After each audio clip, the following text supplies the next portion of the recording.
حي الشباب العاملين خير الكتائب أجمعين من شيدوا صرح الرشاد ليرفعوا لله دين. حي الشباب العاملين خير الكتائب أجمعين من شيدوا.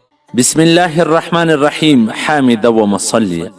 محترمینو، یو محترم رور دا پشتنه کړې ده چې موږ دلته په خارج کې یو، په دوبۍ کې یا په سعودي کې، په اختر کې برته پاکستان له راځو.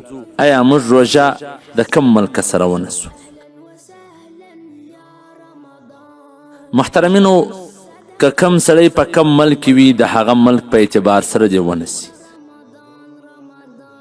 که په دوبۍ کې وي، که په سعودي کې وي، که په ایران کې وي، که په افغانستان کې وي، که په پاکستان کې وي، هر یو دې د خپل ملک په اعتبار سره روژه ونیسي.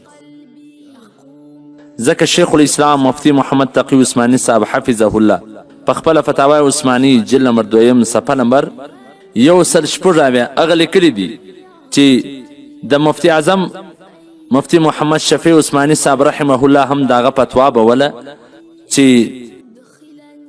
د هر ملک خپل اعتبار دی، یعنی شهود الشهر دا موجب فرضیت د روژې. نو شهود شهر د هر علاقې د خپل معتبر دی. نو پکار دا ده چې په کومه علاقه کې ته یې د هغه علاقې په اعتبار سره روژه ونیسې. په کوم ښار کې که هلته د ټولو علما اعلان وسو د ټوله ملک روژه سوله، بس هلته بیا روژه ونیسه.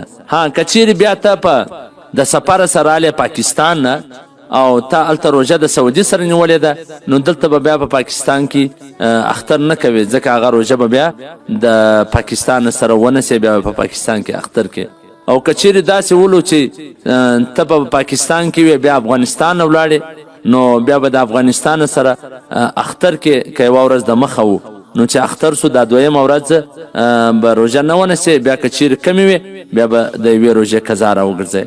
په دې به باندې انشاءالله موږ په آخر کې بیا هم تفصیلي خبره وکړو. خو اوس فلحاله چې په کم ملک کې په کم ځای کې د هغه ځای په حکم سره د هغه ځای د علماو په اعلان سره روژه ونیسي. په حواله سره د رد محتار جلد نمبر 2 صفحه نمبر 384 د هغه رنګه بدایع صنایع جلد نمبر 2 صفحه نمبر 80. والسلام.